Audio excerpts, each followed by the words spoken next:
বিসমিল্লাহির রহমানির রহিম। ধন্যবাদ সঞ্চালক জনাব এস.এন. গোস্বামী মহোদয়।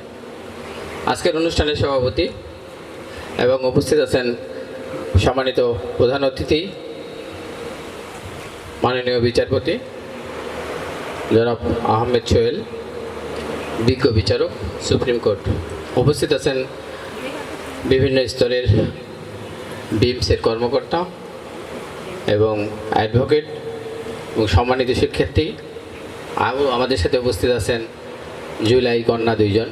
অবশ্য আমার বাড়ির পাশাপাশি তাদের বাসা, সেই হিসাবে আমি ওনাদের কাছের।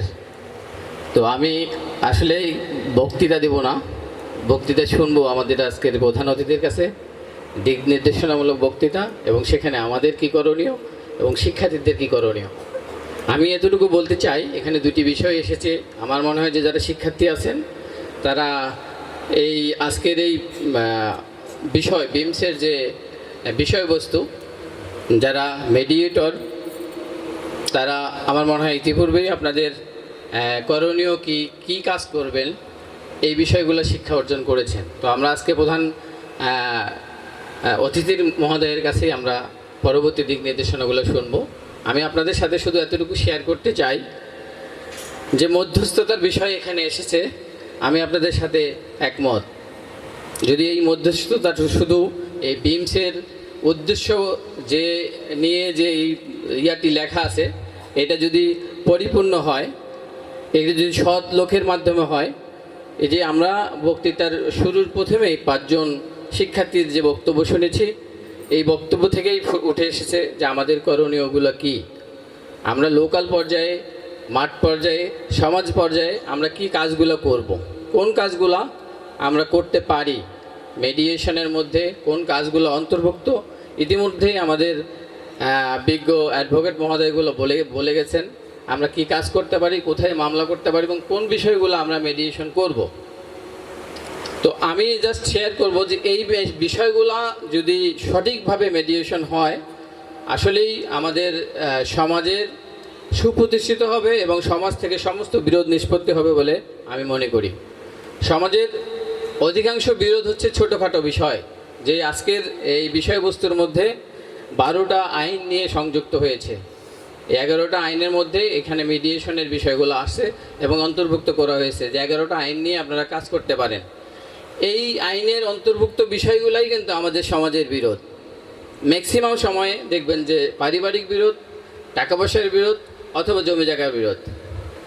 এই জিনিসগুলো যদি আমরা মেডিয়েশন করতে পারি যথাযথ বিষয়ের মাধ্যমে বা যথাযথ ব্যক্তির মাধ্যমে, যে ব্যক্তিকে কিনা আমাদের সঠিক পথ দেখাবে এবং সঠিক মধ্যস্থতা করবে, তাহলেই আমার মনে হয় এই বিষয়ে সফলতা আসবে এবং আমরা এর লক্ষ্যে পৌঁছাতে পারবো বলে আমি মনে করি। এবং আমি এতটুকু আশা করি যে আমি officer in charge as a Badalgachhi থানা হিসাবে আমি আপনাদের সাথে কমিটমেন্ট করতে পারি যে আপনারা সামনে যারা আছেন তারা যে কোনো বিষয়, যে কোনো মেডিয়েশনের বিষয় আমার সাথে শেয়ার করতে পারেন এবং আমি ইনশাল্লাহ প্রতিটি বিষয় আপনাদের সাথে খুঁটি হয়ে থাকবো বলে আমি আশাবাদ ব্যক্ত করতেছি। আমার এখান থেকে চেষ্টার ত্রুটি থাকবে না এবং আমি 100% আপনাদের কথা দিতে পারি যে বিষয়গুলো এর মধ্যে আসছে আপনারা যদি সঠিকভাবে প্রয়োগ করতে চান, আমি আপনাদের ঢাল হয়ে দাঁড়াবো। কোনো বাধা আপনাদের পাশে দাঁড়াতে পারবে না, আমি এতটুকু আশ্বাস দিতে পারি। পাশাপাশি আমি আরেকটি বিষয় শেয়ার করবো, বাল্যবিবাহ। আমার মনে হয় যে এখানে পাহাড়পুরের যতগুলো শিক্ষার্থী আছে এই বক্তব্য শোনার পরে আমার মনে হয় বাল্যবিবাহ পাহাড়পুরে হবে কিনা আমার জানা নেই। হবে? একটু জোরে শুনতে চাই। আমি কিন্তু ব্যক্তিগতভাবে আমার এলাকায় বাল্যবিবাহ নিয়ে কাজ করতেছি। আমাদের এলাকা, আমাদের এই জুলাই কন্যার পাশাপাশি আমার নীলফামারী বাড়ি, সেহেতু এখানে ওই বাল্যবিবাহের প্রভাবটা অনেক বেশি। আমি চেষ্টা করি আমার এলাকায় এ ধরনের ছোট বাচ্চা যেন অকালে ঝরে না পড়ে। একটা বাল্যবিবাহ কিন্তু বাবার অভিশাপ হয়ে ফেরে। তা আমরা চাই না কোনো মেয়ে বাবার, পিতার বা তার ভাইয়ের বা তার মায়ের অভিশাপ হয়ে ফিরুক। তা আমি এতটুকু আপনাদের সাথে আশ্বাস দিতে চাই যে আপনারা যদি সঠিক থাকেন, আমরা বাল্যবিবাহ প্রতিরোধ করব। আমরা মামলার দিকে যাব না। মামলা হওয়ার আগেই আমরা কমিটমেন্ট করতে পারি যে হ্যাঁ, আমরা আমাদের পাহাড়পুরে না, গোড়া বদলগাছিতে আমরা বাল্যবিবাহ হতে দেব না। এতে কমিটমেন্ট করতে পারি আমরা। আমি শিক্ষার্থীদের উদ্দেশ্যে শুনতে চাই, আমরা কি পারবো? জোরে শুনতে চাই, নাহলে হবে না। আপনারা যদি বলেন যে বাল্যবিবাহ ঠেকায় দেওয়া সম্ভব, তাহলে আমি আপনাদের কাছে 100% বলবো হ্যাঁ ঠেকায় দেওয়া সম্ভব, কিন্তু সেই তথ্যটুকু আমাকে বলতে হবে। আমার নাম্বার ওপেন করা আছে সবার সাথে। আমি আসলে প্রতিদিন রাত 4টার সময় ঘুমাই, দোষ আমাদের পুলিশের অনেক বেশি, তারপরেও একটু শেয়ার করি। আমি সকালে উঠি 10টা, সর্বোচ্চ 8টা 9টা, প্রয়োজন অনুযায়ী 9টা 8টার দিকে উঠি কখনো। আমি সারাদিন কর্মব্যস্ততার পরেও আমি মিনিমাম 4টার দিকে, 3:30 4টার দিকে ঘুমাই। 4টার দিকে ঘুমানোর পরে ঠিক দেখবেন 6টা বাজে কোনো এক কৃষক আমাকে ফোন দিয়ে বসছে, বা কোনো এক বিরোধ নিষ্পত্তির জন্য, যেমন যেটা নিয়ে আমরা কাজ করতেছি তার জমি নিয়ে দ্বন্দ্ব, আমাকে ফোন দিয়েছে সকাল 6টায় যে স্যার আমার দরখাস্তটা দিয়ে এসেছি থানায়, এটা কার কাছে, এটা কি করব, এখনো পুলিশ আসেনি। তাহলে আমাকে বাধ্য হয়ে তার উত্তরটুকু দিতে হয় যে হ্যাঁ ঠিক আছে আপনি অমুকের সাথে যোগাযোগ করেন, তার ফোনটা রিসিভ করতে হয়।